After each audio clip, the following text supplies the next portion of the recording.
Damos la más cordial bienvenida a nombre de nuestra directora general, la maestra Miriam Mogollón Jaramillo, a este conversatorio cuyo tema es la actualidad de la filosofía del derecho, enfoques y perspectivas. Contaremos con la participación, bueno, antes que nada, pues agradecemos a todos nuestros participantes, una actividad académica que pues ha sido y será, fue posible gracias a la coordinación y al apoyo del maestro Juan Antonio Pérez Obrado, a quien le agradecemos profundamente. Bien, voy a hacer una pequeña presentación de los participantes, entre los que encontramos a integrantes de nuestro claustro docente, así como a una maestra invitada.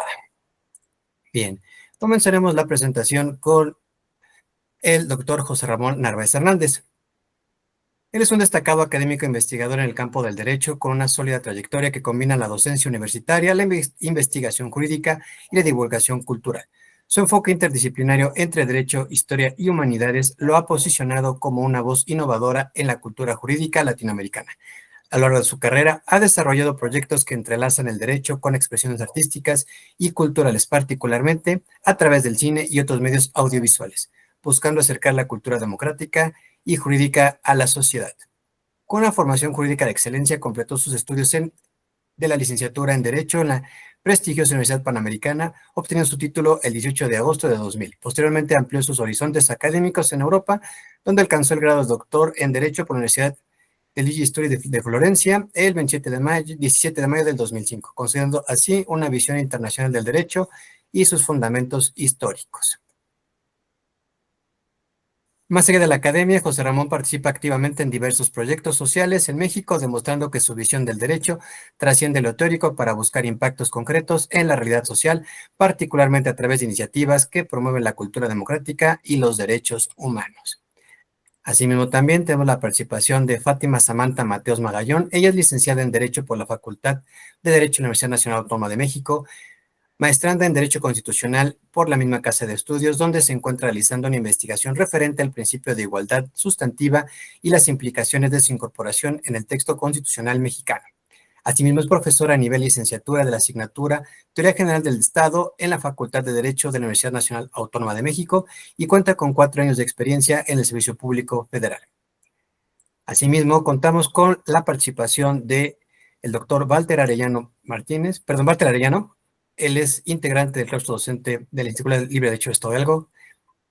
Es profesor de licenciatura y posgrado a la Facultad de Derecho de la UNAM y otras instituciones, licenciado en Derecho, Filosofía, Ciencias de la Comunicación, Administración y Gestión Pública, Psicología, maestro y doctor en Derecho, doctor en Estudios del Desarrollo. Además es conferencista a nivel nacional e internacional, autor, coautor y coordinador de distintas obras jurídicas.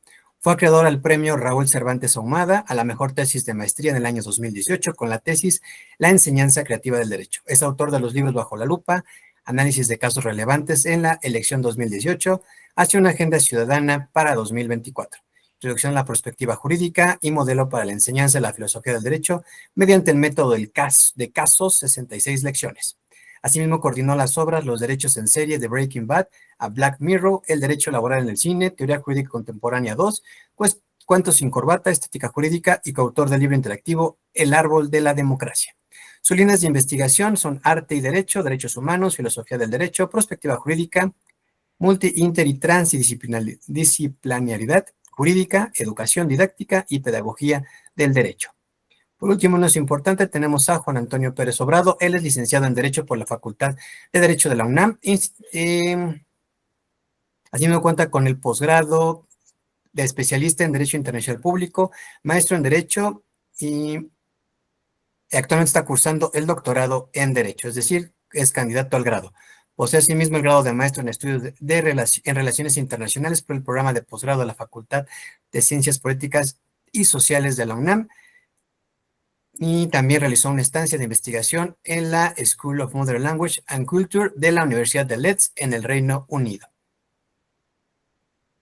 Fue galardonado con la medalla al mérito universitario Gabino Barreda en 2009 y Alfonso Caso en 2013, otorgadas por acuerdo del Consejo Universitario de la UNAM.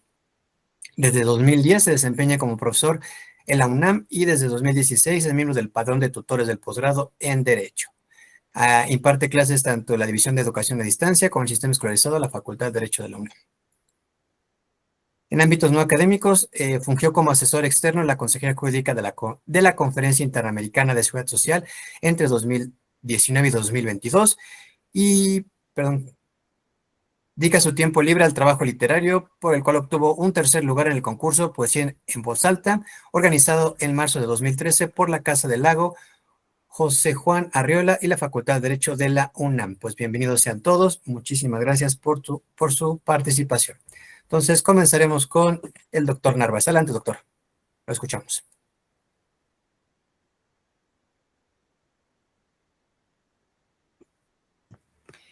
Listo, muchas gracias a Edwin Trujillo Laguna. Te faltó decir algo. Soy de los ponentes aquí el único pachuqueño, ¿no? Sí, es correcto. A mucha honra. Así que en la Escuela Libre de Derecho del Estado de Hidalgo me siento siempre como en mi casa, ¿no? Como dices, ya años de colaboraciones, ¿no? En muchos aspectos, y me da mucho gusto estar aquí con la comunidad que la integra y con un querido amigo como Edwin. Y bueno, además con grandes colegas que también nos une la amistad de muchos años, ¿no? Batallas, ¿no? Que hemos emprendido. Y mucho gusto a Fátima, que no había coincidido con ella, pero pues este es el mejor pretexto para hacerlo. Yo quiero plantear brevemente uno de mis preocupaciones y que de alguna manera ha sido motivo para pues gestar un proyecto, un trabajo, un programa que a la postre es colaborativo, ¿no? O sea, que yo, o sea, desde siempre digo que, que yo de alguna manera soy facilitador de esas ideas, trato de ser como un gozne, ¿no? Para un facilitador en el sentido de acercar, ¿no?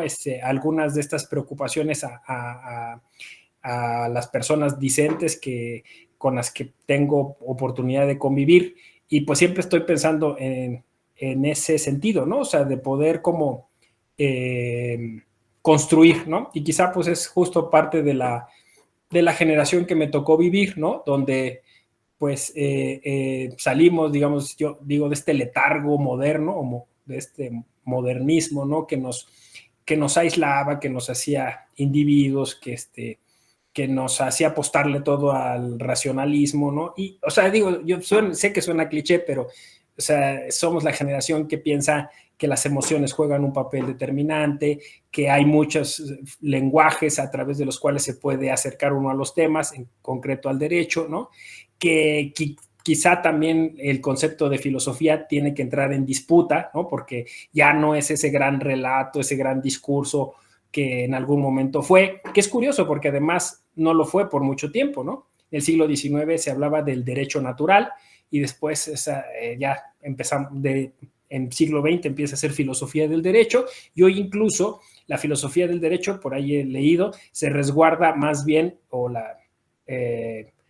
que ese es otro debate, ¿no? La teoría del derecho, en el constitucionalismo, ¿no? Son los constitucionalistas ahora los que teorizan sobre lo que debería de ser el derecho, ¿no? Y siento yo que los filósofos quedaron rezagados de algún modo, y ese es el planteamiento que yo quisiera hacer, ¿no? ¿Por qué la filosofía del derecho se ve hoy como preciosista, elitista, ¿no? Distante de las personas?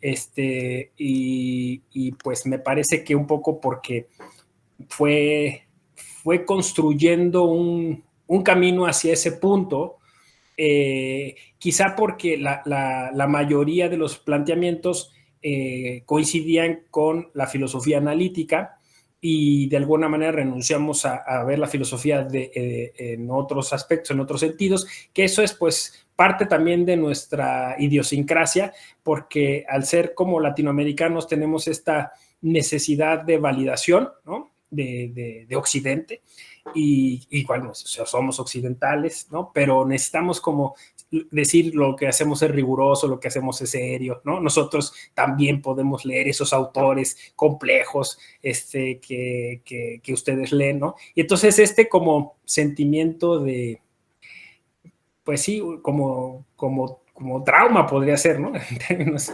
psicoanalíticos, como de de sentirnos rezagados, pues lleva a estar constantemente buscando ese rigor y esa seriedad y hablando de lo clásico y lo tradicional, además de que pues la formación del abogado es esa, ¿no? Entonces eso nos dejó, nos impuso, ¿no? Un modo de pensar el derecho y decir solo esto es filosofía, lo demás no es filosofía, lo demás es sociología o es pensamiento jurídico latinoamericano, es otra cosa, ¿no? Y este complejo de inferioridad, es lo que yo quería decir, complejo de inferioridad, ¿no? Y entonces, de alguna forma, el primer paso de un posible descubrimiento de una filosofía del derecho situada, le voy a poner un apellido, pues es reconocer este complejo de inferioridad, ¿no? Y decir, puedo pensar por mí mismo, ¿no? Puedo partir de los autores que se consideran eh, paradigmáticos o el estándar, ¿no? Pero pues de ahí puedo hacer otro ejercicio hacia mi contexto, hacia mi realidad, hacia mi problemática, y que bueno, esto posiblemente coincida con lo que los propios filósofos llaman realismo, ¿no? El realismo filosófico, y que pues obviamente por eso en algún momento parecía tan atractivo el realismo norteamericano, ¿no? Pero que de alguna forma pues fuimos haciendo nuestra propia teoría y hay bastante teoría, ¿no? En ese sentido, ¿no? La crítica jurídica latinoamericana y todos esos otros pensamientos, ¿no? Que a mí parecer son filosofía del derecho, pero que no alcanzamos a decir, ¿no? Entonces, en algún momento, como para poder nombrar este fenómeno y poderlo trabajar con las y los estudiantes, yo sugería un eslogan, ¿no? Que les decía como un mantra para trabajar. La filosofía del derecho no es filosofía, ¿no? Un poco para provocar, ¿no? Porque de alguna manera dejó de ser filosofía y si tú empiezas como han hecho muchos ahora, que finalmente somos posmodernos, ¿no? Volver al origen de las cosas, ¿qué es la filosofía? ¿No? O sea, lo más sencillo, ¿no? El amor a la sabiduría, ¿no? Que es enamorarse de lo que significa conocer, saber y divulgar el derecho. Así de sencillo, ¿no? O sea, enamorarse. Y creo que ese enamorarse, esa filia, pues tiene muchas formas y expresiones, ¿no? Y que tendríamos que estar incluso orgullosos de muchas de esas formas, ¿no? No avergonzados. Y a partir de ahí, de hacer este acto, digamos, de reconocimiento, de dignidad incluso, empezarlo a trabajar. Y pues por ahí yo descubrí afortunadamente un texto de Graciela Maturo, una argentina, una filósofa argentina, que decía que posiblemente nuestra filosofía estaba escondida en los textos literarios. Y me llamó la atención que el primer texto literario que citaba ella era el de Rulfo, concretamente Pedro Páramo. Y yo pensé que ahí estaba escondida una filosofía del derecho. Y sigo pensándolo que sí nos enseñan mucho los textos clásicos, pero que nos enseña un poco más Pedro Páramo a propósito de cómo nos sentimos, de cómo nos reconocemos y nos situamos frente al sistema, frente al Estado, frente a los demás, frente a la organización social, y nos da muchas luces de hacia dónde pensar el derecho y la justicia. Entonces, eso es lo que en primer lugar diría, ¿no? O sea, decir si valdría la pena, pues, empezar a hacer este sparring, ¿no? O este boxeo de sombra con nuestra propia proyección de lo que consideramos es la filosofía y después de eso, la filosofía del derecho, ¿no? Ahí me quedo. Perfecto, muchísimas gracias por esta valiosa intervención, doctor. Bien, escuchamos entonces al doctor Arellano. Adelante, doctor, lo escuchamos. Hola, ¿qué tal? Muy buena tarde a todos y a todas. Qué gusto verlos, ¿no? Para mí es un honor estar aquí de forma digital en la Escuela Libre Derecho del Estado de Hidalgo. Saludo con gusto al coordinador, al maestro Jorge Edwin Trujillo Laguna, por supuesto, a los destacados colegas y amigos, Juan Antonio Pérez Obrado, Fátima, Samantha, Mateos Magallón. Hace un tiempo que no nos veíamos, destacada egresada y maestra, ¿no? En Derecho de nuestro programa de posgrado, y qué decir de mi amigo, mi colega José Ramón Narváez, que bueno, pues es un miembro destacado de nuestra comunidad, por supuesto. Y por supuesto también saludo a la doctora Rosa León Cardona, ¿no? Qué privilegio compartir la mesa con todos y todas ustedes. Bueno, pues en principio a mí me gustaría hablar acerca de algunas cuestiones que creo que pueden ser de interés, ¿no? Voy a tratar de sintetizar mi aportación en una sola intervención. Y a mí me gustaría hablar en principio, pues justamente de un colega que tenemos en común todos los que estamos aquí, que es Raimundo Espinosa, ¿no? Que yo lo clasificaría como pues un jurista filósofo, ¿no? Más filósofo que jurista en sus trabajos de investigación, en el que, bueno, pues hace una crítica bastante interesante acerca de la filosofía del derecho, pues de los no juristas, digo, de los no filósofos, ¿no? A mí me parece bastante interesante este texto, ¿no? Que curiosamente tuvimos el honor de participar también José Ramón. Creo que José Ramón le tocó hacer un estudio introductorio. A mí y a Jimmy me tocó hacer un prólogo, ¿no? De este texto, ¿no? Y básicamente pues Raimundo Espinosa va a hacer varios ejes temáticos respecto a este texto, ¿no? La primera, ¿no? Es algo que creo que muy acertado, que tiene que ver con la enseñanza de la filosofía del derecho, que la enseñanza de la filosofía del derecho se tiende a estudiar casi como si fuera un museo, ¿no? Es decir, autores clásicos que difícilmente podemos analogarlos a nuestros problemas contemporáneos, porque a veces manejan algunos problemas de carácter abstractos y con pretensiones de categorías universales, ¿no? Y básicamente, pues, un poco alejados de la realidad latinoamericana, ¿no? Que eso nos lleva a la siguiente crítica, ¿no? Generalmente esta filosofía del derecho de los no juristas está centrada en un eurocentrismo bastante recalcitrante, ¿no? Y bueno, pues básicamente las teorías se exponen como si el contexto mexicano pues se diera, ¿no? De manera paralela en la mente de los autores europeos, es decir, como si esos autores europeos pretendieran o al menos conocieran los problemas mexicanos y latinoamericanos, ¿no? Y por supuesto también otra de las grandes críticas es justamente la filosofía del derecho, pues sin pues estudios sociológicos, sin reconocer el problema de lo político, ¿no? Y por supuesto, pues que muchas veces se quedan en el plano normativo, ¿no? Y de alguna forma hay un alejamiento, ¿no? De la realidad judicial, administrativa y por supuesto social en el caso de lo latinoamericano, ¿no? Y por supuesto, el derecho pues también se plantea como una práctica de carácter discursivo, ¿no? De alguna forma lo que nos invita Raimundo Espinosa es una manera de romper esa burbuja jurídica que se ha importado, pero también, pues, paralelamente también la crítica de qué enseñamos cuando se enseña filosofía del derecho. Muchas veces cuando se enseña filosofía del derecho ni siquiera hay una posibilidad real, ¿no? De una formación filosófica de quienes están a veces al frente de las aulas. ¿Eso qué quiere decir? Que muchas veces no es una lectura rigurosa y directa, porque a veces ni siquiera los planes de estudio así lo ameritan, ¿no?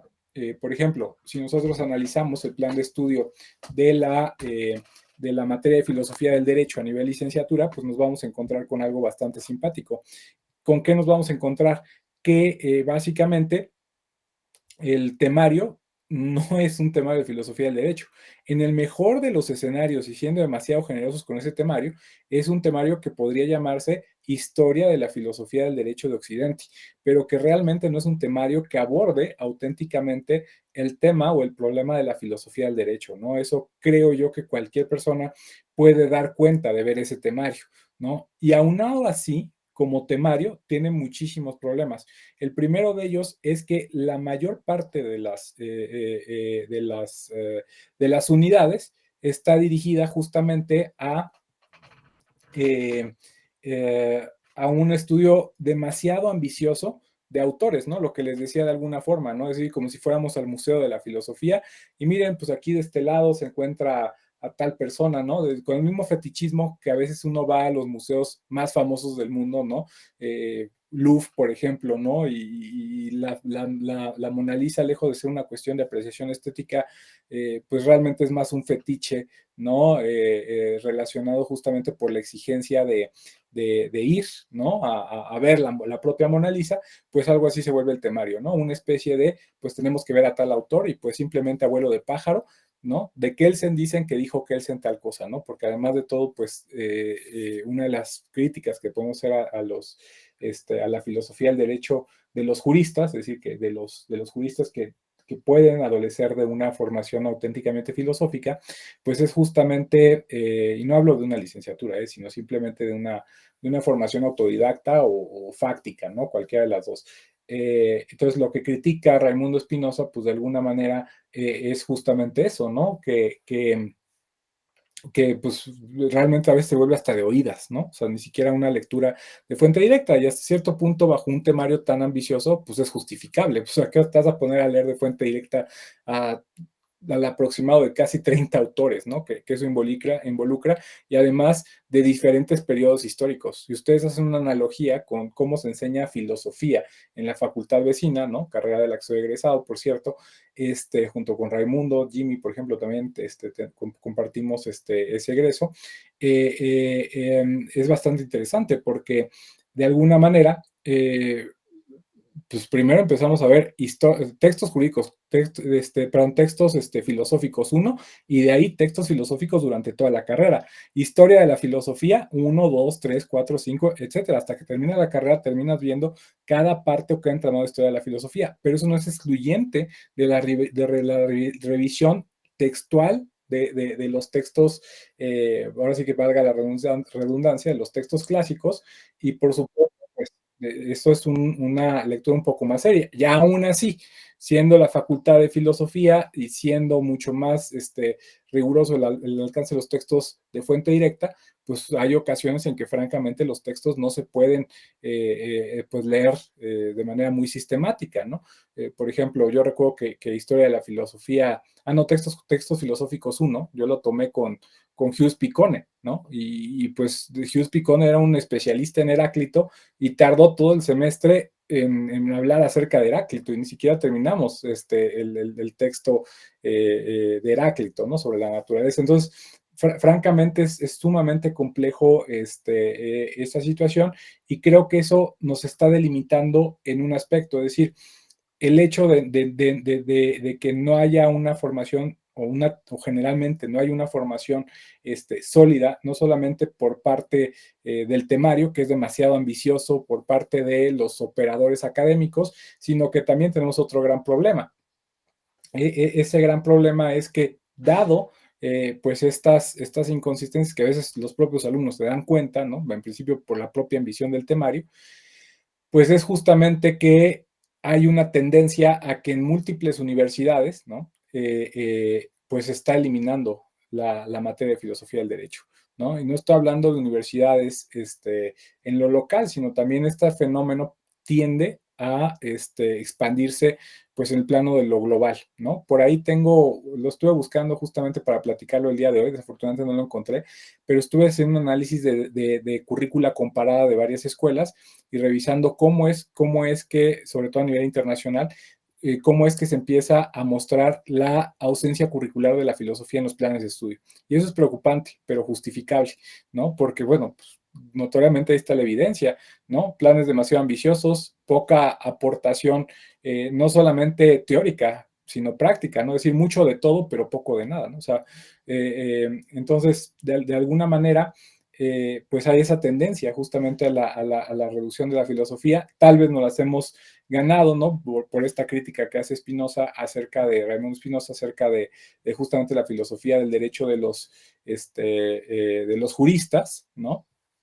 Y que de alguna manera pues está latente, ¿no? Entonces, básicamente, pues nosotros también podríamos encontrar justamente a través de las lecturas críticas o incluso desde las tesis posmodernas, ¿no? Por ejemplo, los grandes metarrelatos de la filosofía de Occidente. Y podemos encontrar varias inconsistencias de la teoría crítica, pues podemos encontrar también elementos sumamente cuestionables respecto a por qué se enseña esto, por qué se exalta, ¿no? El pensamiento de tales o cuales autores y sobre todo la ausencia curricular también de múltiples autores latinoamericanos que en ninguna manera figuran en los temarios, ¿no? O sea, una ausencia curricular totalmente, casi total del pensamiento latinoamericano. No de manera aislada podemos ver alguno, o tal vez en las fuentes de consulta podemos ver que sí están considerados.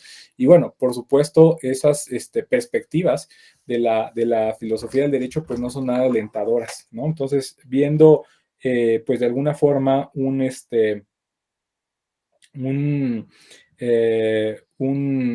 un análisis, ¿no? De cuál es de alguna manera la situación y las tendencias, pues el panorama francamente no es muy alentador, ¿no? Sobre todo pues viendo cómo hay reducción. Esta reducción no solamente la vemos a nivel internacional, sino también la podemos ver en cómo ha evolucionado la currícula en nuestra propia Facultad de Derecho. En el plan de estudios anterior, la disciplina que más tenía materias o el seminario que más tenía materias era justamente el de filosofía. Poco a poco se está disminuyendo, ¿no? Las materias que pertenecen o están adjudicadas al propio seminario de filosofía.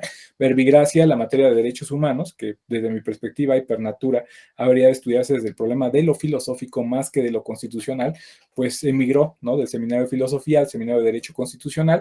La propia asignatura, ¿no? Que por cierto pues también es fruto de la intelequia de un amigo en común, el doctor Manuel de J.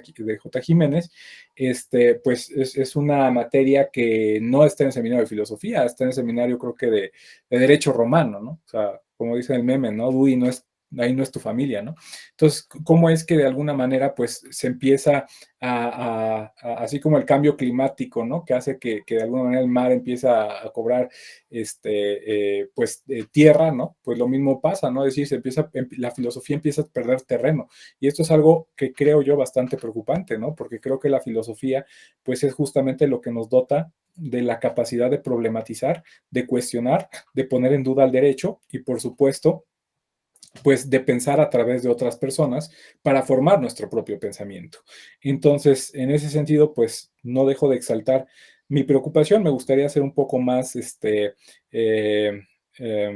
¿cómo llamarlo? Tal vez optimista, ¿no? En este aspecto, pero bueno, creo que este foro, pues podría servir también para mostrar esta preocupación acerca de la actualidad de la filosofía del derecho, los enfoques y perspectivas, ¿no?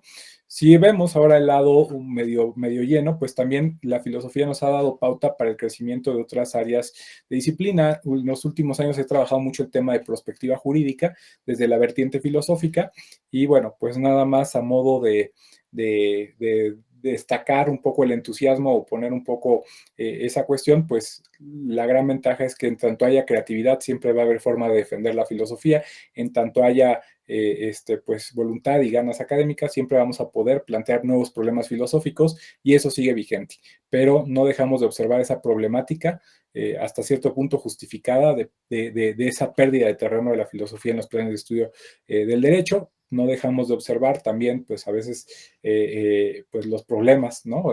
Que nos han llevado a esta pérdida de terreno, que creo que en muchos casos pudieran ser justificables, ¿no? Y creo legítima la crítica que hace nuestro amigo, el doctor Raimundo Espinosa, ¿no? En su texto, pues que hace alusión justamente a la filosofía del derecho de los juristas, ¿no? Entonces, con eso, pues yo quisiera concluir. Voy a estar aquí al pendiente, escuchando, por supuesto, a los demás, a las demás participantes, ¿no? Y por supuesto, como siempre, agradezco mucho a la Escuela Libre de Derecho del Estado de Hidalgo, ¿no? A todos por allá, un fuerte abrazo. Y bueno, nuevamente también un saludo a los destacados, las destacadas colegas con las que compartimos esta mesa digital, ¿no? Que tengan excelente noche. Muchas gracias. No, muchas gracias, doctor, por esta excelente opinión. Muchísimas gracias. Pues ahora, pues comenzamos y damos el uso de la voz a la maestra Fátima. Adelante, maestra Fátima, la escuchamos. Hola, ¿qué tal? Buena tarde a todas y todos. Antes que nada, pues también agradecer a las autoridades de la Escuela Libre de Derecho de Hidalgo, por la atenta y amabilísima invitación para participar en esta actividad tan enriquecedora y saludar a sus profesores, también a los colegas con quienes muy gratamente comparto este espacio de diálogo, agradecerles también su atención y asistencia. Pues sí, el doctor Walter fue mi profesor en la maestría, entonces sí, le abrazo con mucho saludo también a la distancia. Gracias también a Edwin por la presentación. Como ya adelantaba, pues yo soy Fátima Mateos Magallón y estoy aquí el día de hoy para compartir algunas consideraciones con relación a los desafíos actuales de la filosofía del derecho y las razones del por qué, como estudiantes de derecho, no solamente vale la pena conocer estos desafíos, sino que incluso pues vale la pena atenderlos, ¿no? Porque con esto podemos transformar la forma en que se piensa el derecho, pensamos la justicia y el papel de los profesionales y las profesionales como juristas que estamos llamados y llamadas a hacer de México un mejor país. Pues bueno, yo quiero enfocarme en el principio de igualdad y y los desafíos que se plantean como, pues, como ámbito de estudio propio de la filosofía del derecho.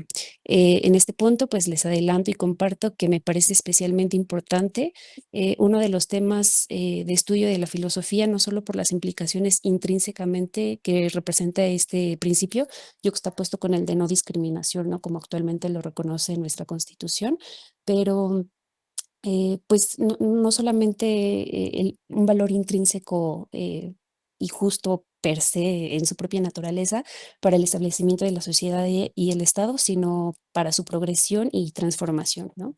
Entonces, pues al respecto rápidamente cabe mencionarles que uno de los pilares importantes del derecho contemporáneo es precisamente este principio de igualdad y no discriminación, al menos desde la Revolución Francesa y el liberalismo, movimiento que nace con el tema de igualdad, libertad y fraternidad, principios que además se retoman en la construcción moderna de Francia como un Estado liberal.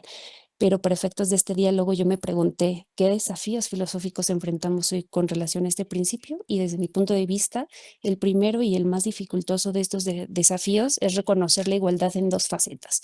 Uno, la vertiente formal del principio frente a la vertiente material. La primera es aquella que nace de la Revolución Francesa y se encarna en el artículo primero de la Declaración Francesa de los Derechos del Hombre y del Ciudadano. Y aquí brevemente abro un paréntesis para recordar en vísperas del 25 de noviembre, que es el Día Internacional para la Eliminación de las Violencias contra las Mujeres, a Olympe de Gouges. Espero haberlo pronunciado correctamente. Si no es así, por favor, pido que me corrijan porque yo no hablo francés.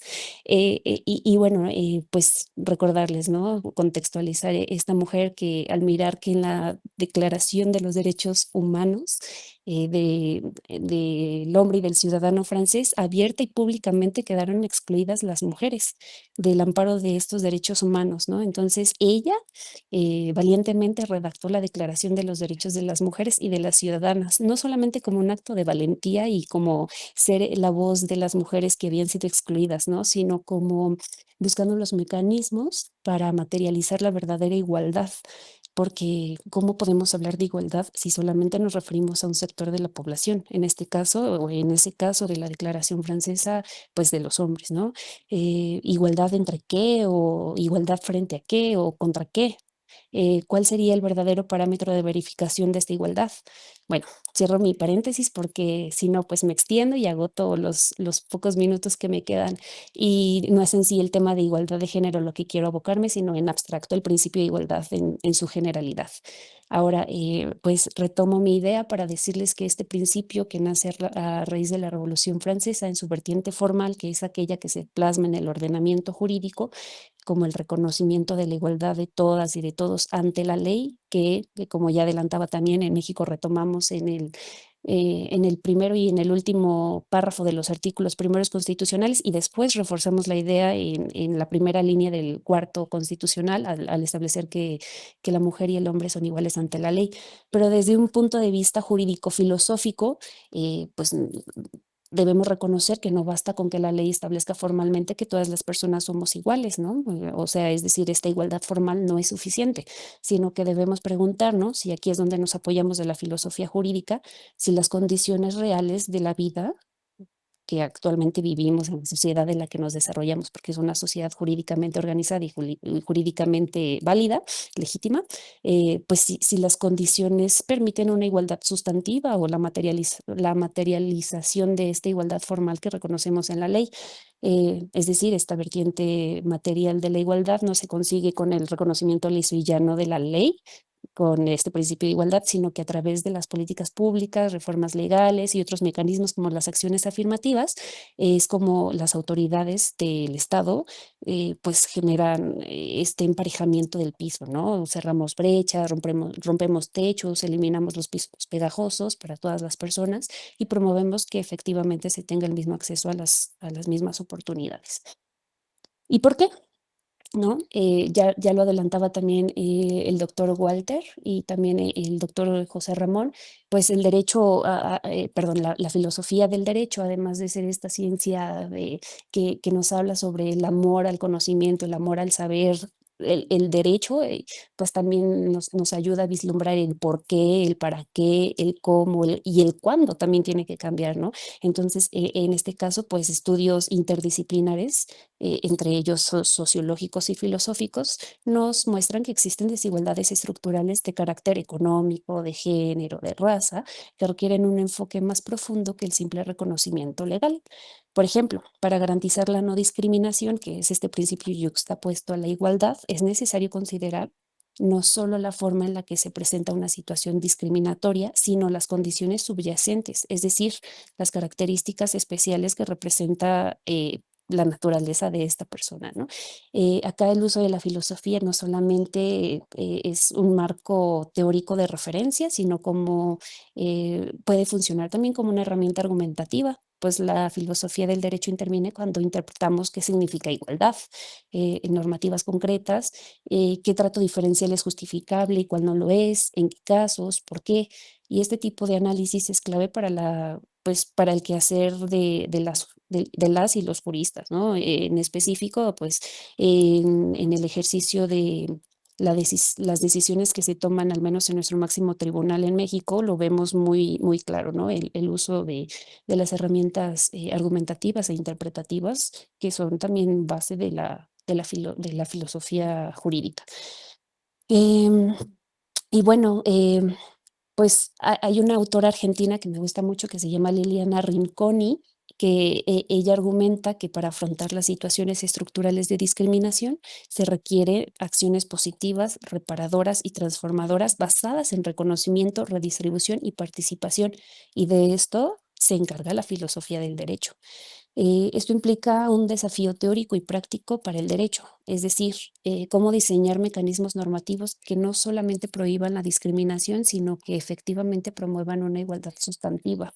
Es decir, cómo eliminamos estas condiciones de facto y de iure en muchas situaciones que ponen en desventaja a ciertos grupos poblacionales, ¿no? Ahora, también la filosofía del derecho nos apoya en comprender que no todas las distinciones legales son discriminatorias. Algunas pueden ser justificadas objetivamente para promover la igualdad real, pero aquí aparece otro reto filosófico de gran peso. ¿Qué criterios deben usarse para determinar cuándo una distinción es objetiva y razonable? Hasta este punto podríamos hablar de lo que algunos teóricos han llamado categorías sospechosas, ¿no? Pero lo que sí es que debo especificar que todas y cada una de las condicionantes de trato diferenciado deben estar justificadas debidamente y también argumentadas para que no constituyan discriminación. Así vislumbramos de manera clara la trascendencia de la filosofía del derecho, tanto en la generación de estas teorías como la argumentación, la justificación y demás, para que también recordemos que la filosofía crítica del derecho ha desarrollado la idea de la antisubordinación, que va más allá de simplemente prohibir que el Estado haga distinciones, sino que busca desmantelar las relaciones de poder que subordinan a grupos. Ya lo decíamos, por raza, por género, por clase, que usualmente suelen ser las minorías poblacionales. Bueno, este enfoque nos plantea un reto filosófico porque exige ver el principio de igualdad no solo como una neutralidad formal, sino como un principio transformador Y en este caso, la filosofía del derecho y el derecho en sí mismo debe cuestionarse y revertir estructuras de subordinación para llegar a la igualdad sustantiva o igualdad material.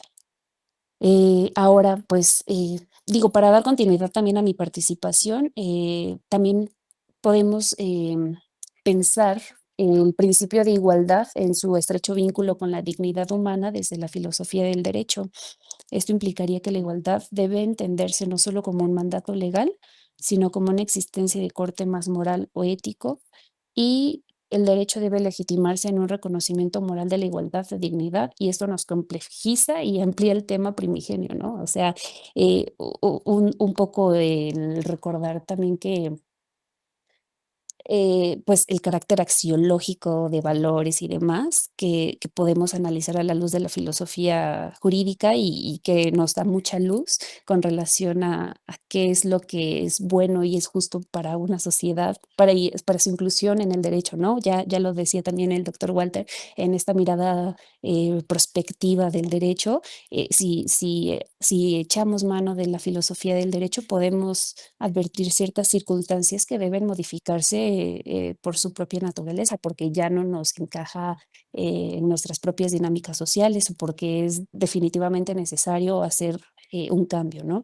Entonces, bueno, para ya ir concluyendo y cerrando mi participación, retomo el hilo central. La filosofía del derecho es esencial para estudiantes y profesionales del derecho, para juristas, no importa el ámbito en el que nos desarrollemos, ¿no? Si solamente somos estudiantes, si somos servidores o servidoras públicas, si somos legisladoras, si somos abogados postulantes, litigantes, pues, qué sé yo, defensores, defensoras o, no sé, operadores jurídicos en cualquier rama, ¿no? Incluso si nos dedicamos a la docencia, únicamente es el hecho de echar mano de la filosofía jurídica nos dota de una mirada crítica, valorativa y prospectiva, y nos ayuda a responder no solamente al qué, sino al por qué, al cómo, al cuándo y cuándo es necesario hacer un cambio.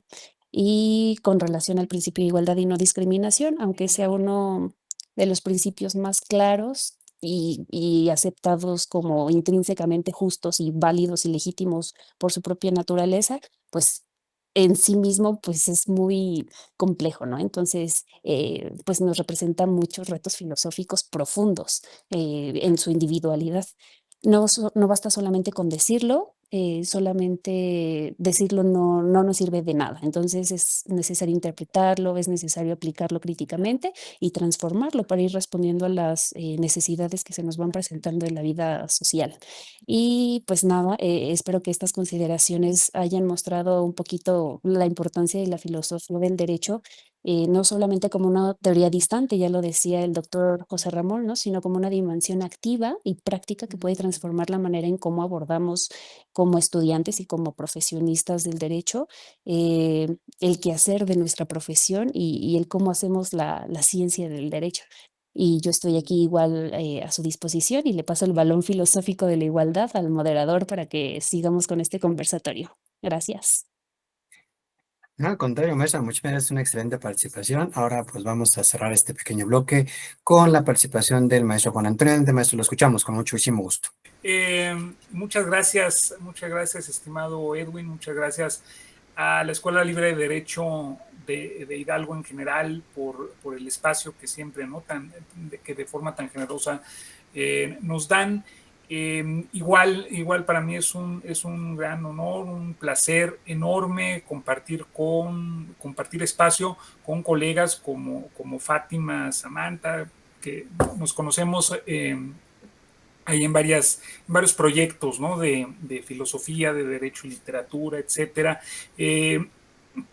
El propio maestro Edwin Trujillo, que también, bueno, coordinador ya de años y conocidísimo también por todos nosotros, José Ramón Narváez, Walter Arellano, Rosa León Cardona, muchísimas gracias de verdad por estar aquí compartiendo, aguantándonos, ¿no? Escuchándonos y aprendiendo, ¿no? Sobre todo de las diversas perspectivas y más que nada desde nuestra experiencia como docentes, ¿no? Hemos estudiado todos nosotros la filosofía desde las dos, desde la parte y desde la contraparte, ¿no? Desde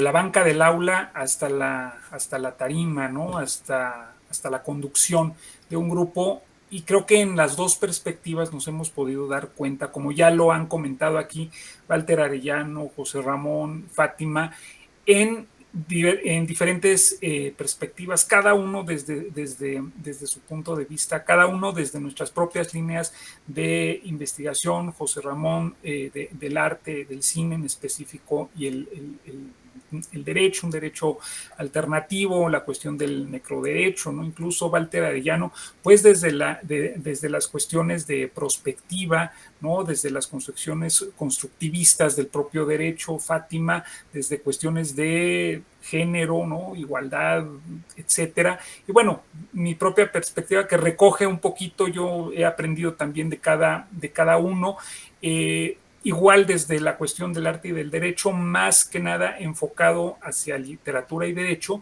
y filosofía de la paz en cuanto soporte, ¿no? De derecho natural del derecho internacional público, que es en específico el tema de mi tesis doctoral, ¿no? Quisiera hablar un poco de eso para referirme a temas más específicos y sobre todo variar un poco en diferentes ámbitos, en diferentes espacios. Últimamente he tenido yo en lo personal pues intervenciones más grandes, menos grandes, sobre literatura y derecho, y dije, voy a volver a hablar de literatura y derecho, referida a filosofía del derecho, y dije, no, vamos a variar un poco. Voy a hablar de filosofía de la paz, sobre todo por una cuestión de actualidad, porque además el tema es actualidad de la filosofía del derecho. ¿A qué me refiero? A que la filosofía de la paz desde esta perspectiva se encuentra más viva que nunca, y es sobre todo en el mundo y lo que está sucediendo, ¿no? Vemos que hay frentes de conflicto abiertos en nuestro continente, vemos que el Caribe hierve, ¿no? En estos momentos de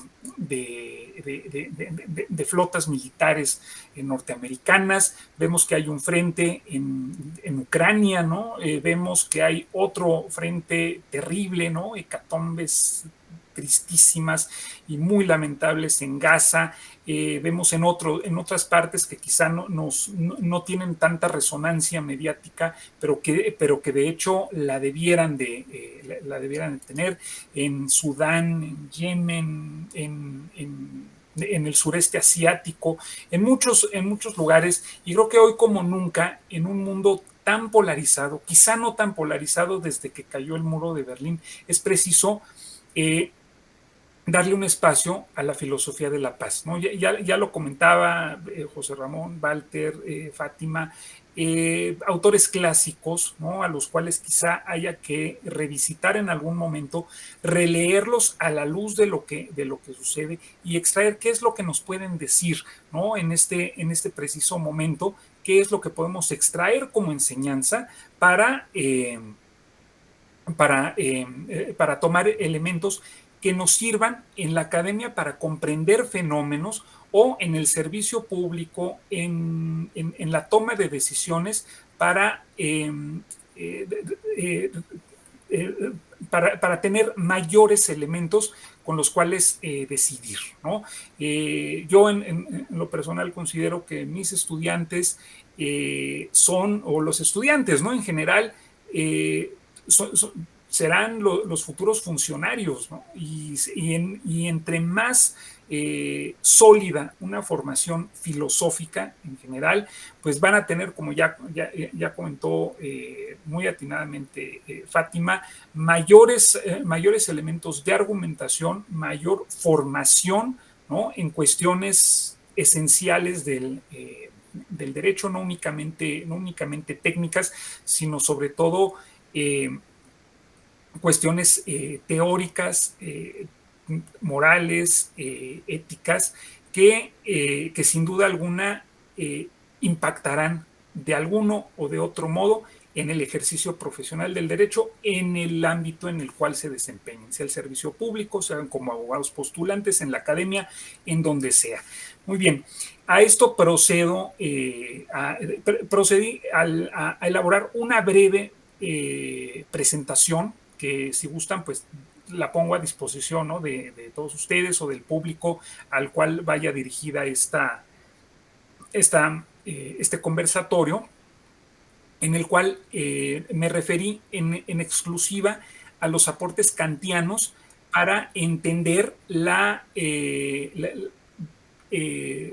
parte de la dinámica internacional, cómo podemos leer a Kant en la actualidad y de qué manera es necesario, ¿no?, volver los ojos a la filosofía de la paz, no únicamente, como bien dijo José Ramón, no únicamente a la filosofía clásica, sino a la filosofía contemporánea, dentro de la cual se encuentra la teoría jurídica, ¿no?, tanto clásica como contemporánea, para encontrar elementos suficientes que a nosotros, como abogados, como licenciados en Derecho, como estudiosos de la filosofía del derecho, nos ayuden a complementar y entender de mejor modo el mundo y la época en la que vivimos. Me voy a permitir compartir la presentación. Esta presentación tiene que, quizá algunos, por ahí alguno ya la haya visto, en especial del tema de mi tesis, que es el impacto de la filosofía de la paz en la creación de instituciones de derecho internacional público, 7 tendencias en la historia de las ideas. Es una parte central del desarrollo histórico de las ideas sobre la paz referidas a instituciones de derecho internacional, y en especial considero yo que la filosofía kantiana tiene mucha actualidad, y les voy a decir por qué es necesario leer hoy en día a Immanuel Kant, y no al Immanuel Kant que digamos que espanta, ¿no?, a los alumnos, sobre todo de derecho, ¿no?, con esos tomotes, con esos ladrillos, ¿no?, de la crítica de la razón pura, ¿no?, de la crítica de la razón práctica, ¿no? No, sino sobre todo a un opúsculo que a veces pasa un tanto desapercibido, que es el opúsculo sobre la paz perpetua, el cual es una continuación, es un esfuerzo que hizo Kant por continuar algo que Juan Jacobo Rousseau dejó un poquito de inconcluso. Bueno, dejó inconcluso, de hecho, no un poco inconcluso, dejó inconcluso. Si leemos o releemos el contrato social, vemos que entre las diversas curiosidades que encontramos en ese texto, que creo que, no sé, que cada que lo releo le encuentro otras nuevas cosas, ¿no? Por ejemplo, dentro de muchas, pues que se refiere, por ejemplo, al Senado de Tlaxcala, ¿no?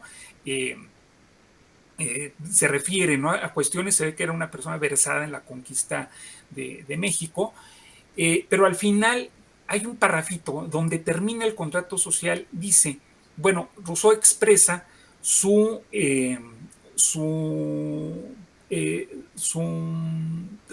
expresa la idea, expresa pues, ¿cómo decirlo?, la intención, más bien, de continuar el contrato social, pero en un ámbito internacional. El contrato social de Juan Jacobo Rousseau se refiere a la estructura interna de un Estado, ¿no? Un Estado como producto de un pacto social. Al final lo dice, ¿no?, que esa idea del contrato social se puede llevar a nivel internacional, a un contrato social internacional, en el cual las naciones configuren un pacto, ¿no?, un pacto que permita generar un gobierno supranacional, pero que pues eso pues le va a llevar más tiempo estructurar sus ideas, pero que lo anuncie, que en breve seguramente lo dará a conocer. Tristemente, Juan Jacobo Rousseau muere poco después de escribir el contrato social, y lo más seguro es que ya no alcanzó a escribir, quizá, ¿no? A esbozar algo, no sé, por ahí leí en alguna ocasión que hay unos documentos perdidos de Juan Jacobo Rousseau, pero quizá esté por ahí, pero no creo que lo haya alcanzado realmente a diseñar como tal. Immanuel Kant es el único gran filósofo de la Ilustración que logra trascender el siglo XVIII, muere en 1804. Y en sus últimos años, ya en plenas guerras napoleónicas en Europa, y además por el contexto, ¿no? que se vivía en aquel entonces, él era prusiano, ¿no? Entonces no existía Alemania como tal, pero bueno, ¿no? era prusiano de Königsberg, lo que ahora sería Kaliningrado, Rusia, la partecita báltica de Rusia. Kant escribe un opúsculo, no lo menciona como tal, pero quienes leemos a Kant, a mí en lo personal me encantan los filósofos de la Ilustración porque son de mucha actualidad, ¿no? Leemos a Voltaire, a Rousseau, a Kant, a muchos, incluso filósofos de la Ilustración hispanoamericana, ¿no? Fuera del ámbito francés, alemán, inglés, tal cual, y son muy interesantes, ¿no? Sobre todo por el contexto histórico que vivieron y cuánto de lo que dicen aplica ahora, porque se encontraron en un punto de inflexión que fue el nacimiento del mundo contemporáneo en el cual vivimos, ¿no? A partir de 1789 en muchos sentidos. Entonces, Kant escribe este opúsculo denominado Sobre la paz perpetua, que si leen ustedes el contrato social, ¿no? Lo hemos leído, evidentemente, leemos este opúsculo y pareciera que es ese opúsculo que Rousseau anunció al final de su contrato social, pero que no alcanzó a escribir, es decir, el contrato social internacional. Además, pues ya con la carga filosófica y de experiencia, tanto docente como de desarrollo teórico, que tenía el propio Immanuel Kant. Este opúsculo lo escribe unos 8 años antes de fallecer. Immanuel Kant vivió mucho tiempo, ¿no? Ya cuando era un autor consagrado, un autor consolidado, que a pesar de su encierro en Königsberg, ¿no? Era un hombre muy raro, ¿no? Que nos podría parecer un poco extravagante, ¿no? En su soledad, ¿no? En su encierro personal, en su lejanía respecto a sus semejantes, ¿no? Entonces, quisiera referirme un poco a esto, pero sin dejar de perder la óptica de la actualidad. En este sentido, bueno, les digo, primero, bueno, esta cuestión que ya les comentó acá mi amigo Edwin, ¿no? que refirió las semblanzas curriculares de todos. Bueno, aquí rápidamente les comento a manera de presentación, ¿no? Que esta ponencia queda referida a un tema de mayores alcances y que ha sido relevante a lo largo de la historia mundial a partir del siglo XVIII, la utilidad del derecho para establecer instituciones a través de las cuales se pueda alcanzar la paz entre personas y naciones, uno de sus fines primordiales. Uno de los fines del derecho, al igual que la justicia, el bien común, la solidaridad, la seguridad, la paz, ¿no? En primer lugar, la paz a través del derecho y sus instituciones, la paz como uno de los fines, como uno de los fines del derecho. Esto me estoy refiriendo a cuestiones de derecho natural, que recordemos se refiere a un derecho inmanente de algún modo, pero a una base más que nada ética, moral, que le da fundamento al derecho positivo vigente. Y aquí, bueno, rápidamente les comparto que frente a la definición realista del concepto de paz como la ausencia de guerra, ¿no?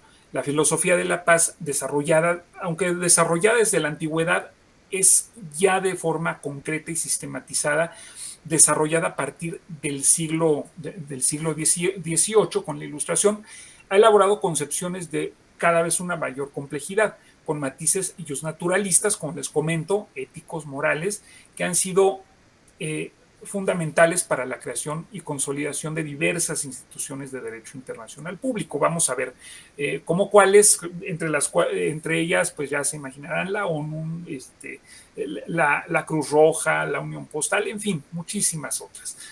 Encontramos al derecho natural tanto en la base como en los fines del derecho. Toda norma positiva encuentra su sustento o debiera encontrar su sustento, porque también hay derecho positivo que no tiene una base de derecho natural, aun cuando haya transitado por todo un procedimiento legislativo, incluso democrático, ¿no? La Alemania nazi y el régimen del apartheid en Sudáfrica son claros ejemplos, ¿no? En toda norma positiva encuentra su sustento en determinados valores, justicia, paz, seguridad en común, ya los comenté, y se encamina a la consecución de los mismos, o debiera encaminarse a la consecución de los mismos.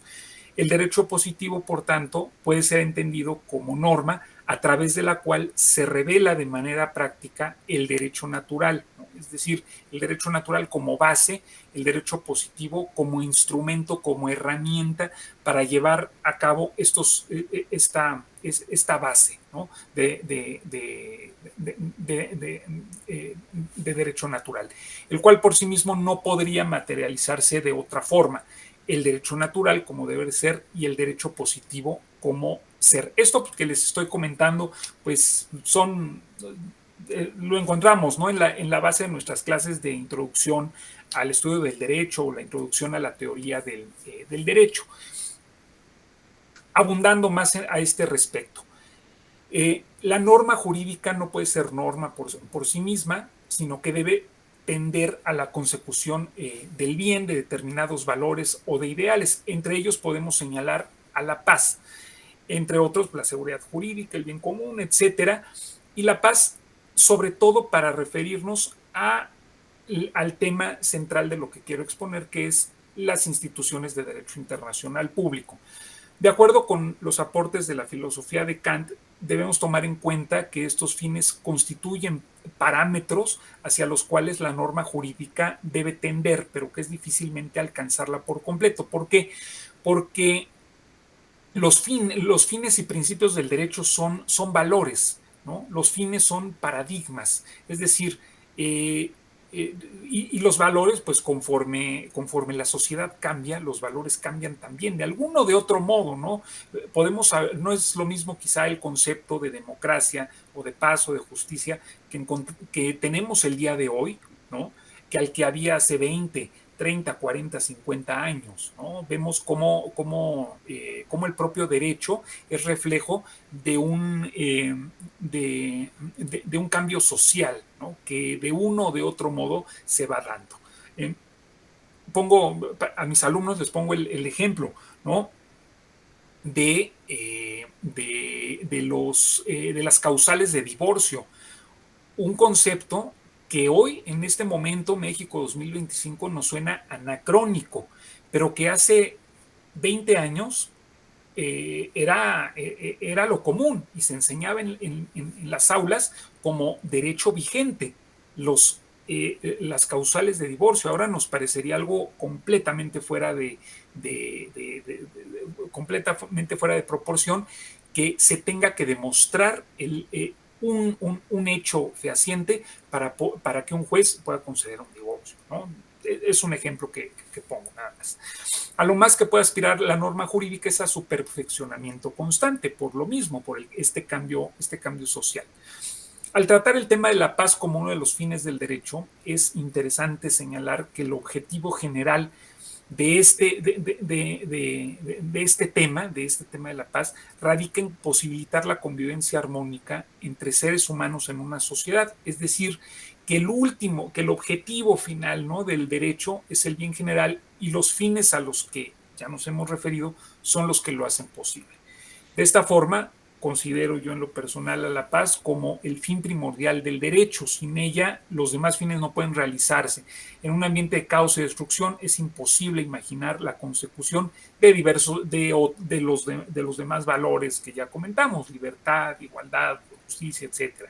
Esta paz queda entendida entonces como un fin último de una convivencia basada en el derecho, en el respeto al derecho del otro, ¿no? Ahí va muy de la mano, ¿no?, algo que ha causado mucha controversia, ¿no?, que vemos, ¿no?, en los foros, sobre todo antijuaristas, un poquito de derecha, ¿no? Que dicen, Benito Juárez se plagió, ¿no? Ese apotegma del respeto al derecho ajeno es la paz.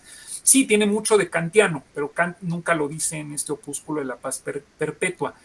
Es como el fin justifica los medios de Maquiavelo, ¿no? Se puede desprender de la lectura del Príncipe, pero no tanto, no porque lo diga tal cual, ¿no? Y Benito Juárez, pues sabemos, ¿no? Era una persona muy versada en los filósofos tanto grecolatinos como de la Ilustración, por su misma formación, ¿no? Humanística y de Derecho en el Instituto de Ciencias y Artes de Oaxaca, donde estudió la carrera.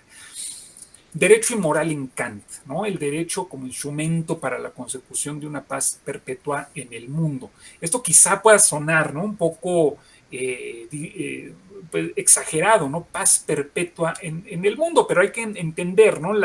El contexto en el cual se generó esta concepción kantiana, ¿no? El mundo del siglo XVIII, de la Ilustración, de la Revolución Francesa, en el que parecía, ¿no? que podían existir paradigmas absolutos, ¿no? en un mundo que tendía hacia mejor, como lo señala el propio Kant en sus obras sobre filosofía de la historia.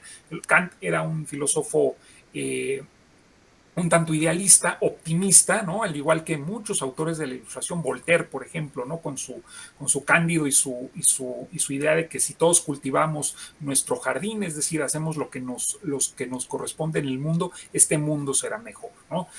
Bien, en breve, la relación entre moral y derecho es apenas otra forma de denominar a la relación entre derecho natural, ¿no? Que es moral, y derecho positivo, que es el derecho real, el derecho trasladado al papel, a la ley, ¿no? El derecho como valor y como norma.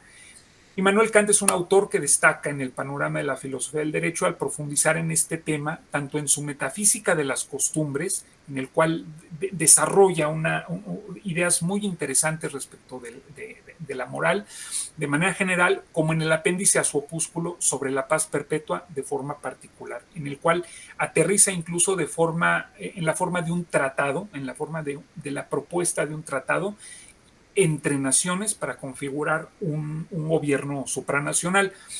Kant no concibe que exista un conflicto objetivo entre moral y derecho, ya que a la primera la identifica con la teoría, principio a priori, ideal, razón pura, deber ser, y al segundo, es decir, al derecho, con la práctica, que es juicio a posteriori, razón práctica derivada de la teoría, ser o norma, ¿no? Como tal, como la estamos comentando. Es decir, que el derecho es un producto natural y racional de la moral, pero concibe, eso sí, conflictos subjetivos derivados del egoísmo humano, ¿no? el cual puede pervertir a la moral y el derecho, ¿no? Como siempre, sí me parece en gran medida un filósofo idealista, pero hay una virtud que yo le concedo, entre muchas, ¿no? Al propio Kant, también muchas cuestiones criticables, entre ellas que nunca descarta el elemento de la irracionalidad humana, ¿no? Él, bueno, lo señala como conflictos objetivos derivados del egoísmo humano, ¿no? Un tanto como esos memes de, oye, Manuel, pero no podemos decir, ¿no? Que el ser humano a veces se comporta, o muchas veces, ¿no? Se comporta de forma que raya en la locura, entonces pongámosle conflictos subjetivos derivados del egoísmo humano, ¿no? Se oye muchísimo más elegante, ¿no? Por decirlo así. Y ya para cerrar y concluir rápidamente, ¿de qué forma en concreto Kant establece a partir de su filosofía que es posible una paz perpetua en el mundo? En primer lugar, Kant le asigna un papel fundamental a la experiencia empírica como parte del ejercicio político en cuanto a creación de normas. Experiencia empírica quizá en una idea de Maquiavelo, ¿no? Es decir, no tanto hablar de lo que debe ser, sino de lo que es, ¿no? La trascendencia de Kant dentro del tema de la moral y el derecho radica en que concibe que la moral también tiene aplicación en la relación entre estados, Kant postula que toda guerra era opuesta al derecho y señaló que el primer paso para erradicarla por completo consistía en que los estados reconocieran que la meta de la paz perpetua entre ellos era de suma necesidad.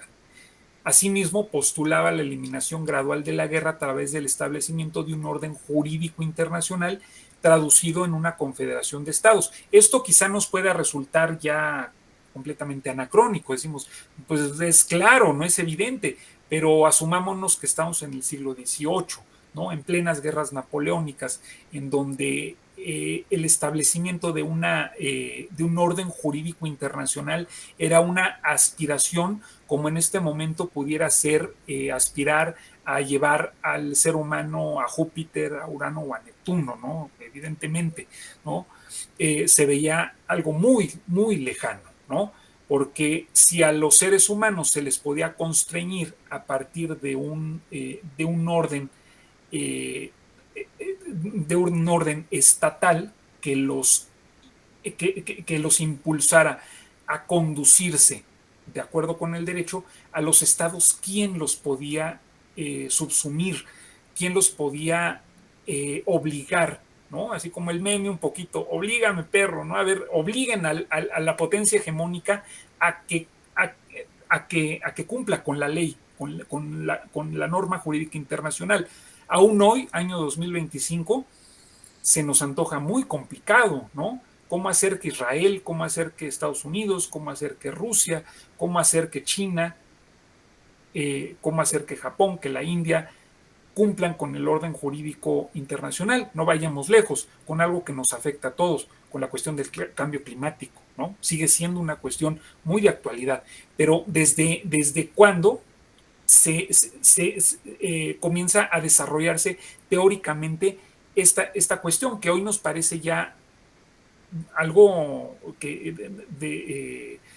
un hecho, ¿no? Aún con todas las imperfecciones que tienen los organismos internacionales?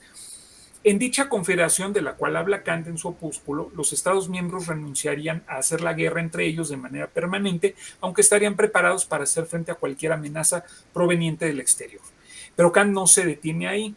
Aspira a que el ejemplo de tal confederación impulsara a otros estados a incorporarse de forma paulatina a ella al observar sus beneficios, y de esa forma, en algún momento, todos los estados del mundo terminarían formando parte de ella.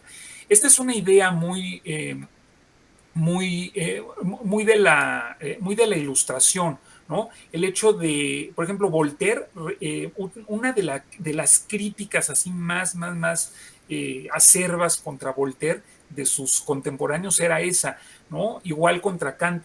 Dicen, oye, pues es que se burlaban de ellos, ¿no? Decían, es que quieren hacer una confederación de estados que incluya, por ejemplo, a China, a Japón, a los esquimales, ¿no? En ese tiempo, pues, no había tantos países, ¿no? Como ahora, y se burlaban de ellos, ¿no? Dice, sí, seguramente va a venir el emperador de China a firmar, ¿no? Un tratado, y cómo se va a trasladar, y le hacían burla, ¿no? A Voltaire, a Kant.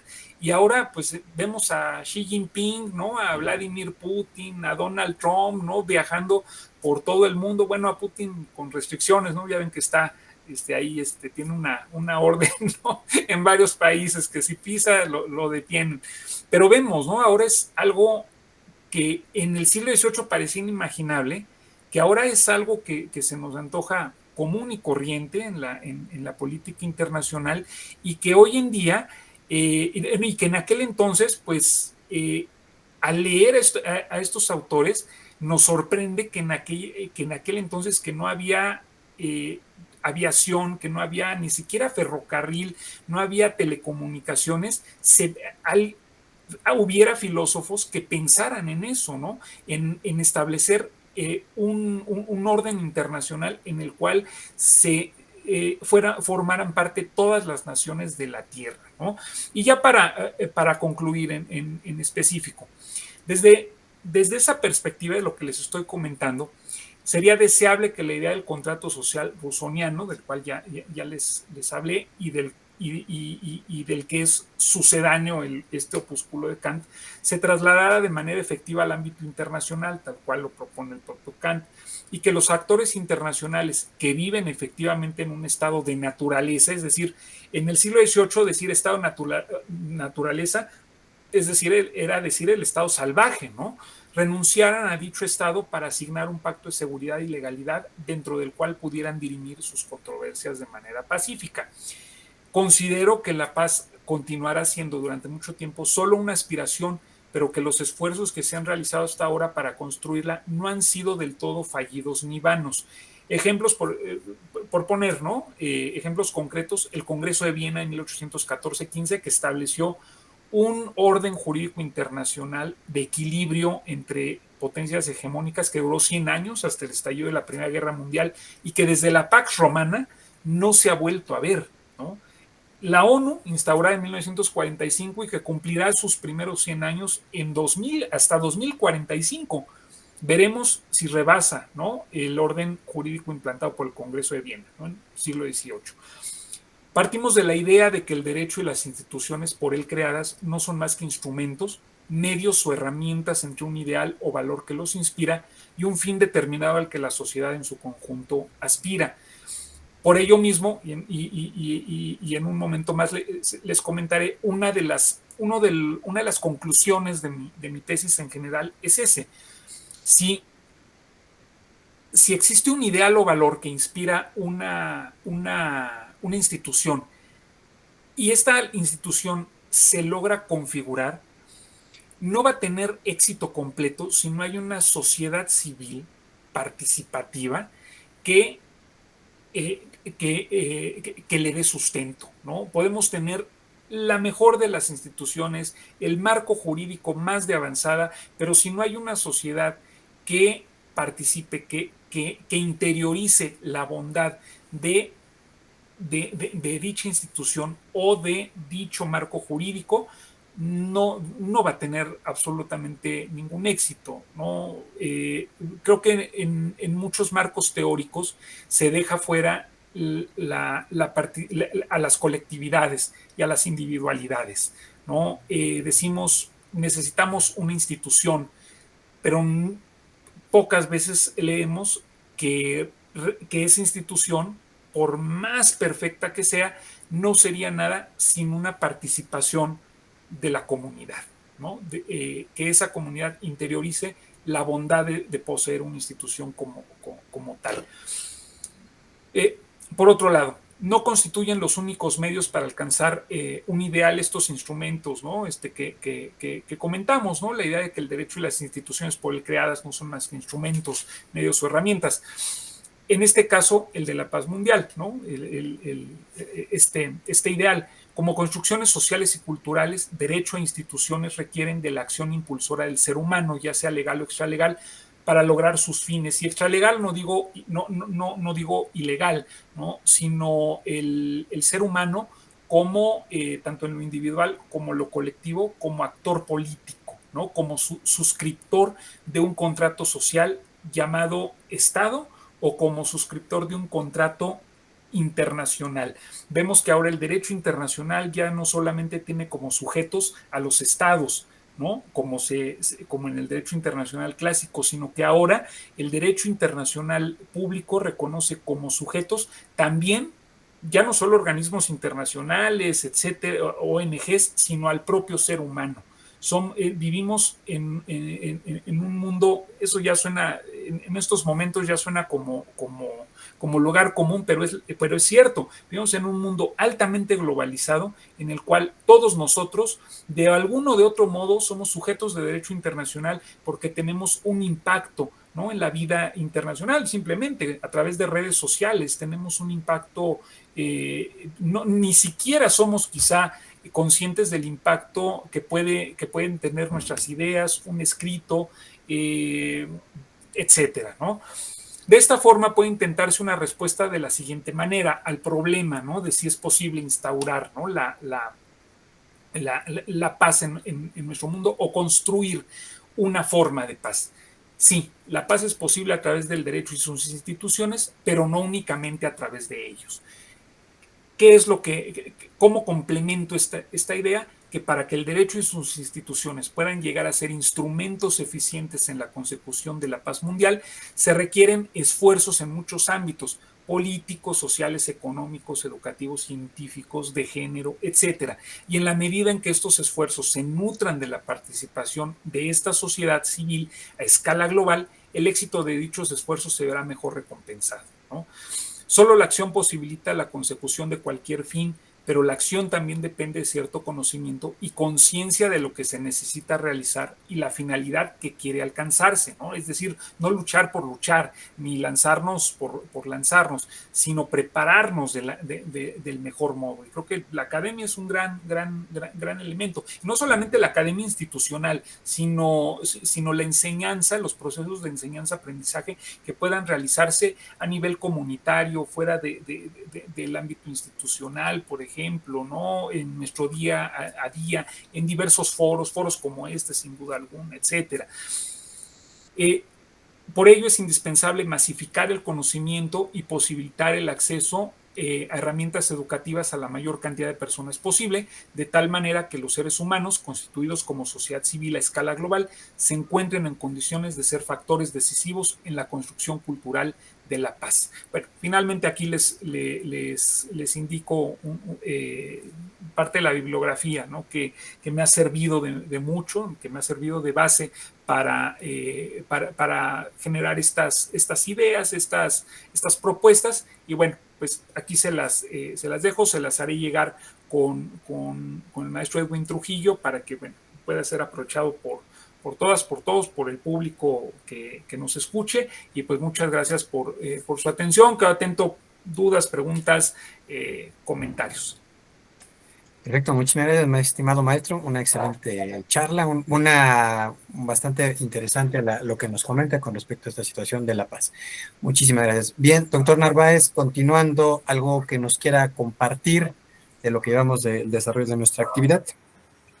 Pues intentaría hacer una especie de enlace, ¿no? No sé si es posible, o sea,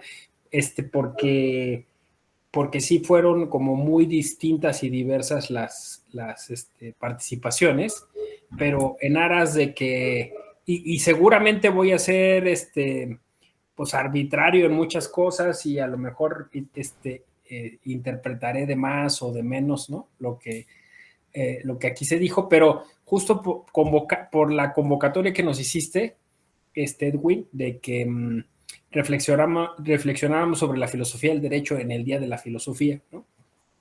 Y que pues obviamente estuvieron ricas, nutridas y interesantes las 3 charlas.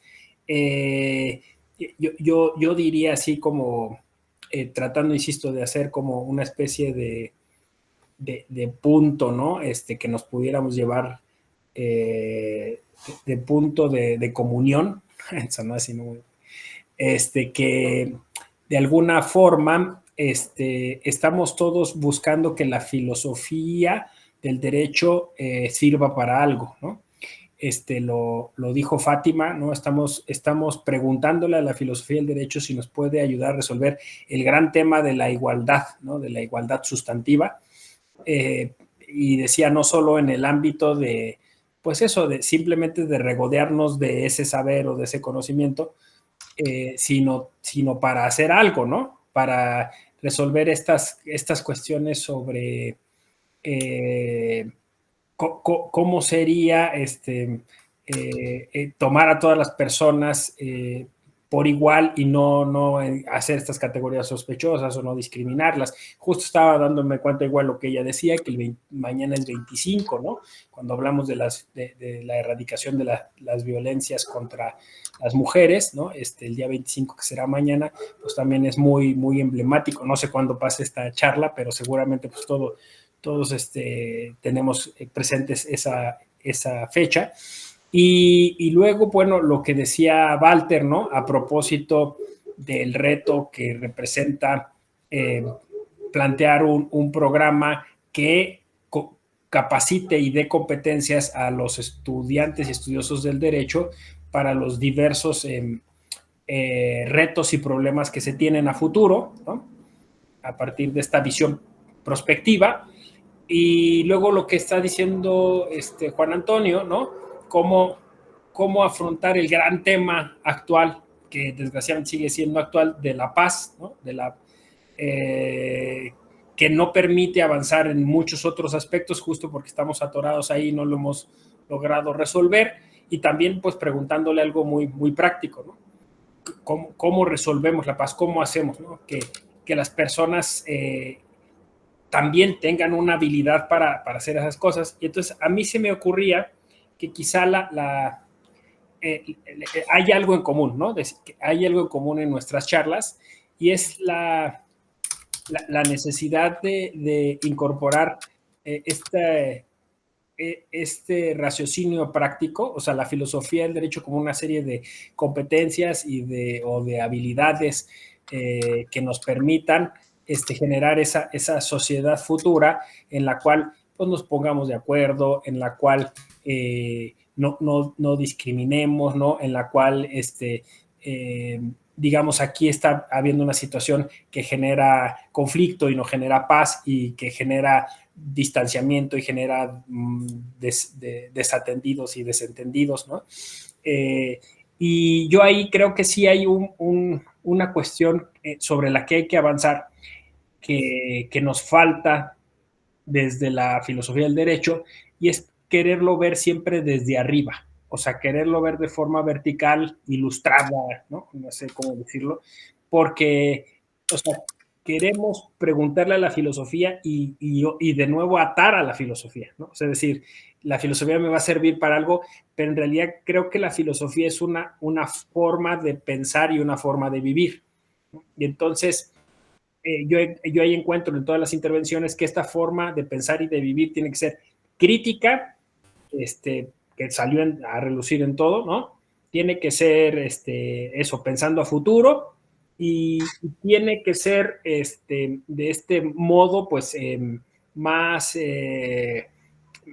solidaria, más pacífica, más pensando en las otras personas. Creo que eso es lo que está faltando, ¿no? O sea, no como algo que vamos a resolver nosotros, los juristas, o que va a resolver la universidad, o que va a resolver alguna institución, ¿no? Sino que de alguna manera tendría que permear hacia todos lados, ¿no?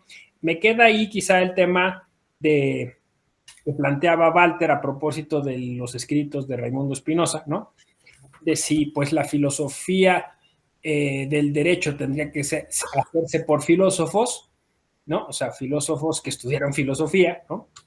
Entonces, bueno, pues eso justo plantearía un reto, ¿no? Porque, pues, que también es un tema ahí, porque, pues, si ya el mismo jurista se está alejando, digamos, de la filosofía, ¿no? Ahora exigirle como un currículo también podría ser una cosa de mayor distanciamiento, ¿no? O sea, que lo que creo justo es que más bien la aportación de Walter sería en el sentido de que este pragmatismo, ¿no? Que vivimos, ¿no? De hacerlo todo práctico, ¿no? Quizá nos aleja de esa especulación, ¿no? Y ahí, pues, quizá sería volver otra vez, insisto, a los orígenes de qué es la filosofía, ¿no? ¿Para qué sirve la filosofía? Decía Fátima también, pero que finalmente sí puede ser un ejercicio que se puede democratizar, ¿no? O sea, digamos, más bien hay que sacar a la filosofía, e inclusive a la filosofía del derecho, de la universidad y de las aulas. Terminaba Juan Antonio diciendo que el ejercicio académico ayuda mucho, porque claro, tenemos tiempo, tenemos insumos, tenemos estos espacios, tenemos colegas muy inteligentes que nos confrontan y nos exigen pensarlo, ¿no? Pero creo que, o sea, después de eso, lo que hoy la coyuntura nos está planteando es, en este gran concepto de sociedad del conocimiento, es cómo después lo llevamos afuera. Ese es el reto, o sea, cómo lo hacemos que la filosofía del derecho sea una cosa ciudadana, sea de todas las personas, que todas las personas aprendan a argumentar sus derechos, que todas las personas exijan la paz, que todas las personas sepan cómo llevar a cabo, pues, estos medios alternos de solución de conflictos, que lo sepan expresar de manera sencilla, Digo, parece utópico, pero esa me parece es la respuesta, ¿no? O sea, es la participación política, crítica, activa, incluyente, respetuosa y pacífica, ¿no? Que es un ejercicio que sí tenemos que pensar nosotros, pero que después lo tenemos que volver una metodología, una práctica, una praxis que pueda hacer cualquier persona, ¿no? O sea, eso es lo que yo veo, ¿no?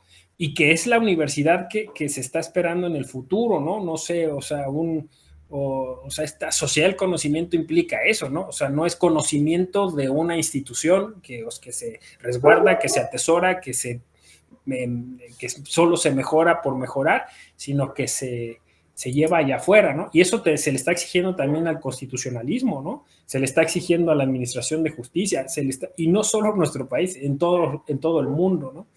Y entonces, bueno, yo es por donde le veo que quizá es digamos, esto daría para otro conversatorio, ¿no?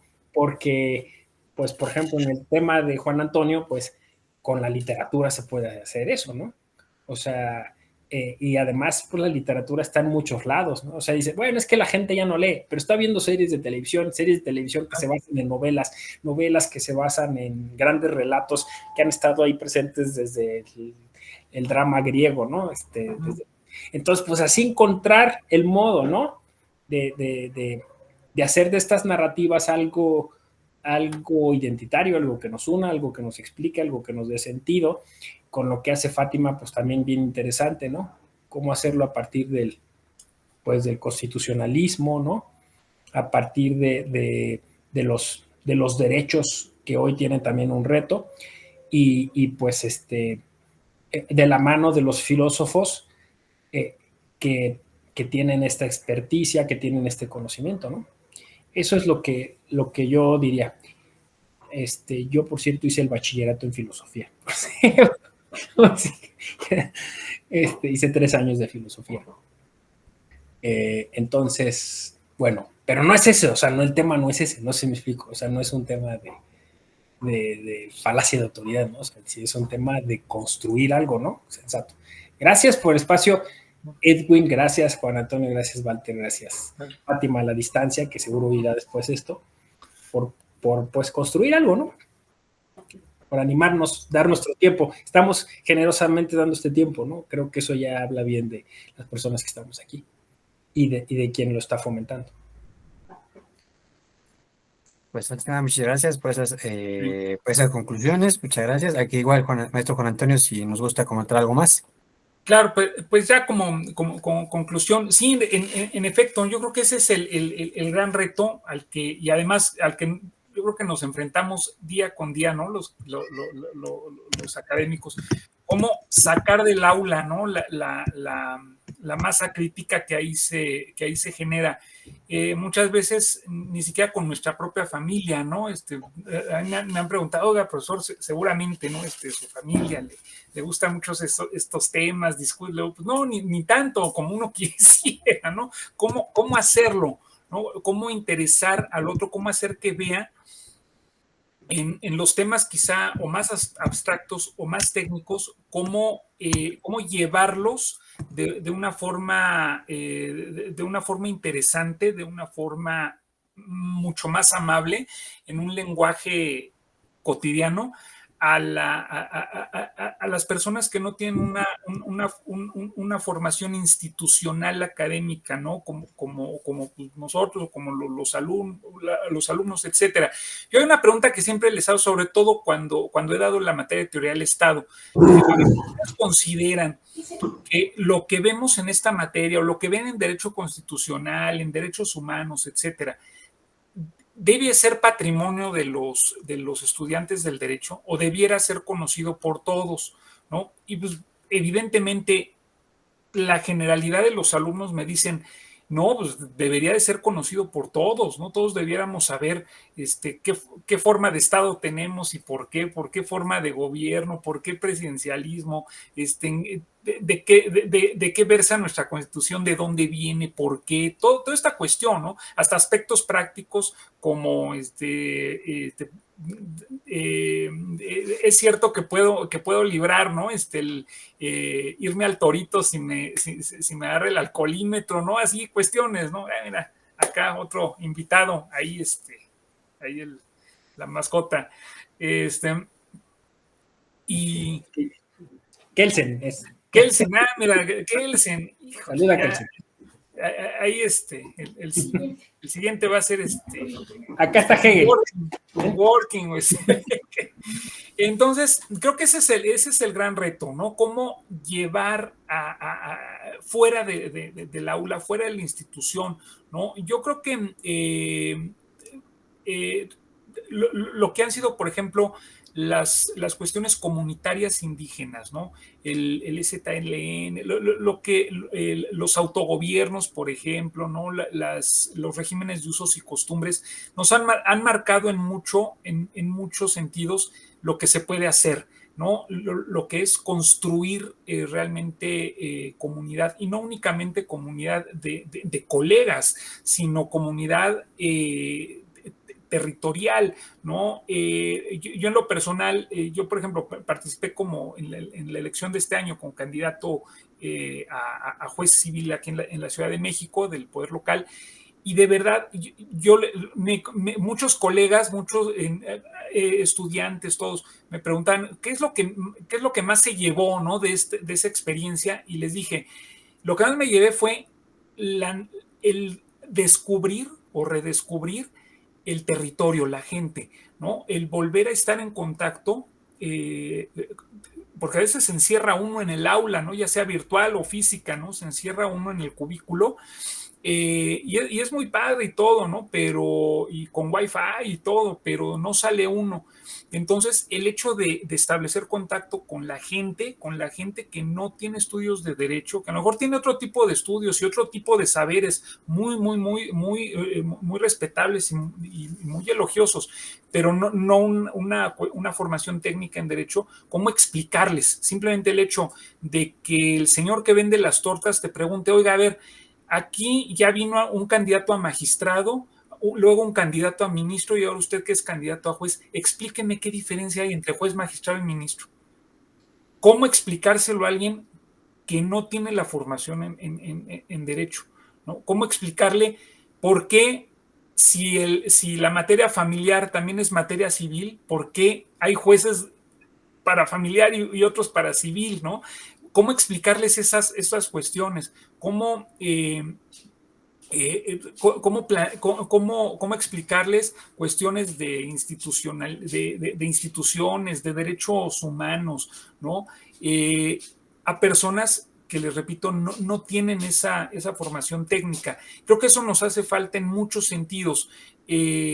Volver a salir a la calle, crear comunidades en las cuales podamos compartir, ¿no? Estas redes sociales, estos ejercicios son fabulosos, porque no nada más es ejercicio entre colegas, sino que creo que todos aquí de uno o de otro modo tenemos la idea de que de que nos puede ver cualquier persona, ¿no? De que alguien quizá le salga en el timeline, ¿no? Ahí en YouTube, y digan, bueno, a ver, ¿de qué trata? Parece esto algo interesante, y se puedan enganchar. Y yo considero que una de nuestros objetivos, ¿no? Como académicos, y más a las generaciones a las que pertenecemos, que no es generación Z, por ejemplo, ¿no? Sino que a la generación a la que en general, ¿no? Nosotros pertenecemos, pues va en esa idea, ¿no? No nada más encerrarnos, ¿no?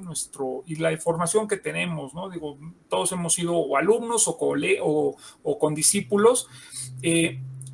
¿Cómo crear proyectos de distribución masiva, ¿no? de conocimiento, de llegar a la mayor cantidad de personas posibles, y formar, ¿no? Formar ciudadanía, ¿no? Cómo dotar de herramientas al ciudadano común para que pueda hacer efectivo ese contrato social del cual es suscriptor, y pueda incidir, ¿no? en la vida política de su comunidad, ¿no? Creo que va a ser la única forma, ¿no?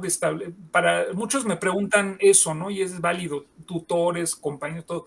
¿Es posible establecer la paz? ¿De qué forma efectiva se puede hacer, más allá del papel y más allá de la institución? Les digo, formando ciudadanía, formando personas que estén en posibilidad de hacer efectivos los derechos por los que han luchado generaciones y por los que hay que seguir luchando, ¿no? Porque esto, como les digo, son apenas paradigmas, la paz, la democracia, la justicia, no son valores absolutos, o que en algún momento digamos, ya somos democráticos, ya llegamos a la meta, no, son cosas que se van construyendo día con día, y que si nos retiramos o que si las dejamos de lado, hay lobos que siempre acechan, ¿no? Y que pueden ir a por ellas.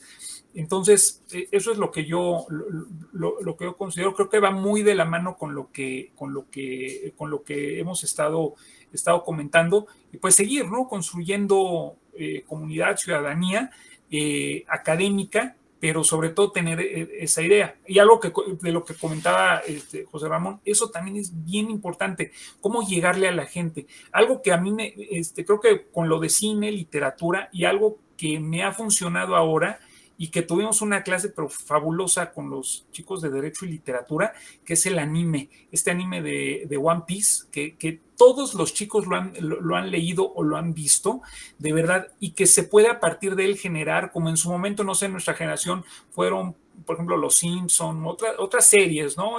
Breaking Bad, etcétera. Bueno, Walter, José Ramón son expertísimos en eso y en desarrollarlo de forma teórica. Pero, por ejemplo, este anime de One Piece me ha servido, pero de forma fabulosa, para explicar cuestiones de teoría del Estado, de sistemas políticos contemporáneos, de movilizaciones sociales, en fin, da para mucho. Y hay algo que es muy padre, que es que prácticamente toda, por decirlo así, la chaviza, ¿no? Esta generación Z lo ha visto o lo ha leído, entonces ya no es necesario dejarles la lectura o dejarles que lo vean, ¿no? Sino que ya habla uno y de inmediato incluso hasta prenden la cámara, ¿no? Así, están hablando de algo que yo conozco, ¿no? Entonces, creo que eso son herramientas, ¿no? Y esto a lo que nos hemos dedicado en ya los años que llevamos, por lo menos, pues poco más de una década de conocernos todos y de hacer equipo y de hacer este tipo de conversatorios, pues creo que hemos avanzado bastante, ¿no? Pero pues, muchas gracias por el espacio, de verdad, como siempre, es un gusto compartir espacio con ustedes y platicar siempre, ya sea en persona, ya sea de forma virtual, y pues ver que seguimos en la misma senda, ¿no? Al contrario, maestro. Pues muchísimas gracias a todos por habernos acompañado, a todos los integrantes del claustro docente que nos apoyaron en el desarrollo de esta primera versión de este conversatorio. Pues estaremos organizando siguientes actividades. A todos los que nos vean en futuras ocasiones, muchas gracias a todos, y pues más que nada a nuestra directora general, la maestra Miriam Moigán Jaramillo, por permitirnos la realización de este tipo de actividades. Muchas gracias a todos.